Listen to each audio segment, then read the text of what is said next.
This right here is one of the dumbest things that you can do for your air quality. This is an air freshener that is spewing VOCs into your air constantly. It even has a nice little motor to assist in the process. This is what you should do with these.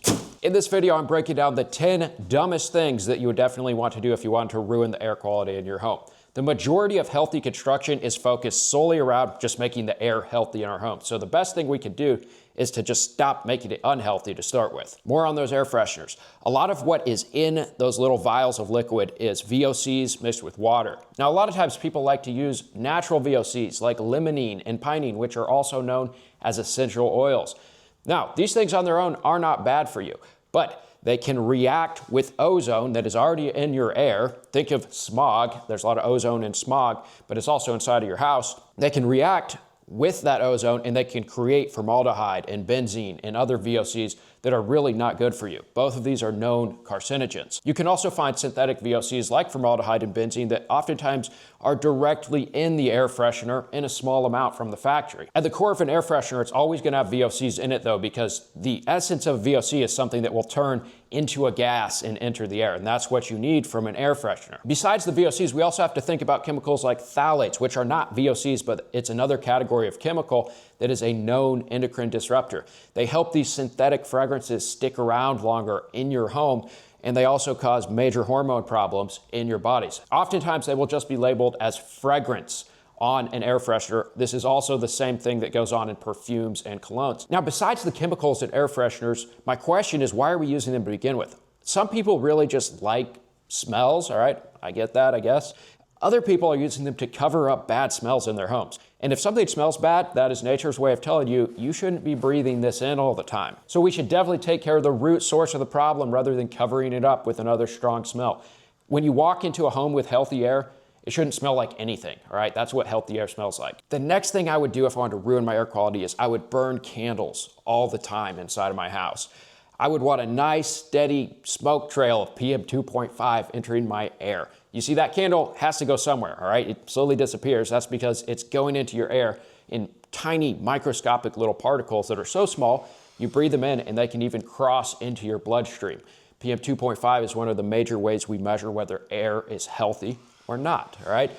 The next thing that they put into our air is oftentimes VOCs. Now, usually it's in that same indirect way that I talked about with air fresheners, all right? And then you wind up with a formaldehyde or some other type of VOC that you don't want to be breathing in. It's a known carcinogen. This is especially true when we don't have natural candles. And paraffin wax is a synthetic wax, meaning it's not from bees.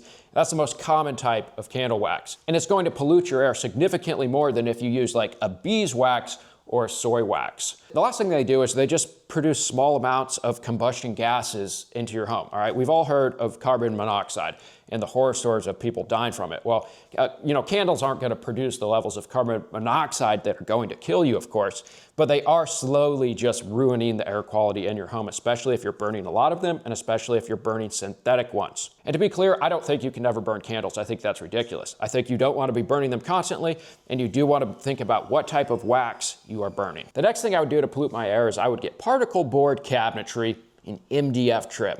These are synthetic types of wood that are really not wood at all. It's just ground up wood fibers that are all glued together. And they oftentimes have very high amounts of the glue, urea formaldehyde, which is one of the nastiest chemicals you can have inside of a modern house today. That means it will off-gas on and off for years inside of your home, constantly polluting the air. It doesn't just off-gas quickly and get it over with. Now, I could avoid a lot of this if I switch to solid wood trim and I switch my cabinets to plywood. The next thing I would do to destroy my air quality is I would fill the house with carpet. I'd put it everywhere, on the stairs, upstairs, downstairs, definitely in the basement where I could get some mold growing underneath. And I would definitely use a synthetic carpet, nothing natural. Carpet has two major categories of problems. One, chemicals, all right? It's gonna have stain repellents and flame retardants, and it's probably gonna off-gas some VOCs, at least when it's first installed into your home. Now, the chemicals are not great, but I think the bigger risk to our air quality is how it traps everything. We rip out a lot of carpet because we put in hardwood floors. Hardwood is great for your air quality, by the way, and we use these for an appropriate use. We use them to apply stain onto a hardwood floor, and then we throw the carpet away. When we rip this stuff out, you would be sickened at the amount of skin dust and all of the nasty stuff that enters the air. This stuff traps. Even when it looks cleaned, even if you have your carpets regularly cleaned, you're still gonna have a lot of stuff that you don't know about. The other thing is, when we peel this stuff back, a lot of times the top will look good, but the back will be covered in stains from your pets using the bathroom on the floor. Things you never even knew happened, but down underneath remembers and still has that gross stuff beneath it. The next thing I do is I would completely neglect my HVAC system. All of my vents, all of my pipes, I would never get them cleaned. I would just let all of that dust build up in the bottom of them. I can tell you, we take people's vents out all the time and look down in, and oh, it is just awful. All of the stuff that builds up down here. They haven't been opened for years. I almost never come across a clean HVAC system, all right? The next thing I would never do is I would never change that filter out in my furnace that filters all of the air that's being blown through my house. Why purify the air when we can just let it remain dirty? Your HVAC system is crucially important to maintaining healthy air in your home. It can act as a big purifier if you want it to, if you keep the filter and ducts clean. But if you don't do that, it's just going to be recirculating all of the same junk. Nothing's going to be filtered out, and it's going to drastically reduce your air quality. The next thing I would never do is I would never check to see if my house had high levels of radon in it.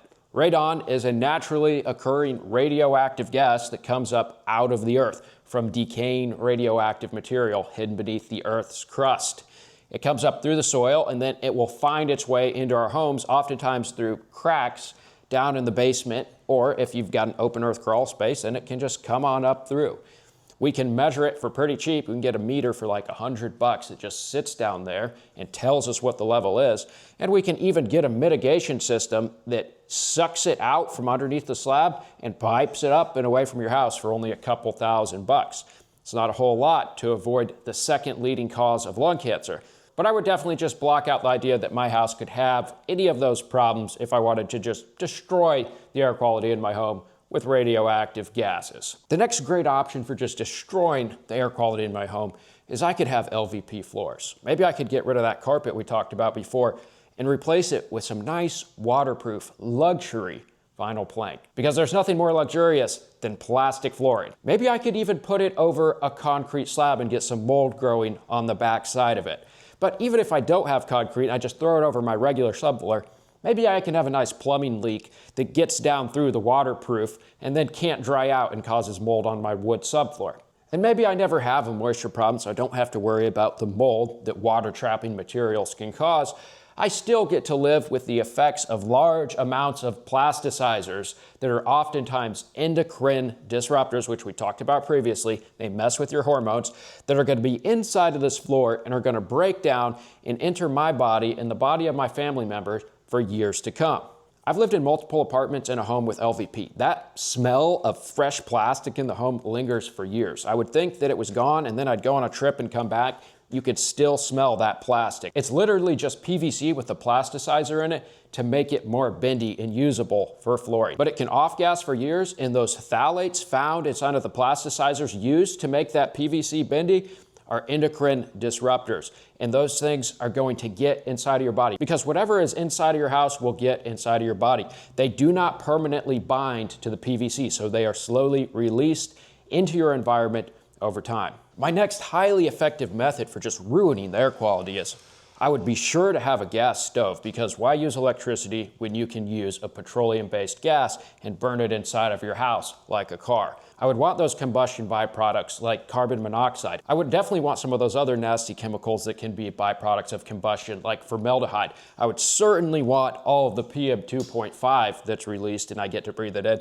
And you know what I would never do on top of that? I would definitely not have a real hood with a pipe that actually goes outside of the house. I would definitely just have one of these little bars that goes over the top and then just sucks all of the air through the carbon filter. I get why people like these, all right? When you turn the knob and there's that clicking sound and you hear it come to life, it's cool. And I think there's a myth that's gone around for a long time that maybe used to be true, but it's not now, that they boil the water much faster. This is actually not true. Electric boils faster. I understand if some people draw a line here and say, I'm gonna keep my gas stove. Okay, if I was gonna hang on to my gas stove, I'd be sure to have a hood that actually pipes those fumes outside. I would run it all the time when I'm cooking. I'd crack the window to let fresh air in.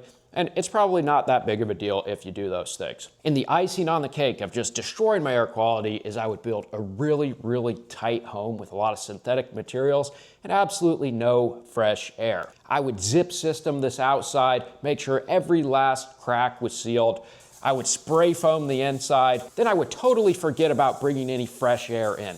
I would just live with all those chemicals in there. I would definitely not have an HRV or an ERV bringing in fresh air and getting rid of stale air. And I would never, ever, ever open these windows. Those things would be closed at all times. I'm actually all for building homes energy efficient and airtight, but I don't want to do it with these synthetic materials like spray foam. And I want to be sure that we've got some type of ventilation to where we're not just breathing stale air, chemical-filled air. And if you're interested in learning how to build a home with some of the alternative materials that you don't see, like natural insulation, natural paint, historic finishes like plaster, I've made an alternative building materials and methods guide that's free. There's a link to it down in the description below. Go click it, enter your email, and I'll shoot it over to you. Thanks for watching, guys. Let me know what I missed down in the comments. What else could I do to ruin my air quality?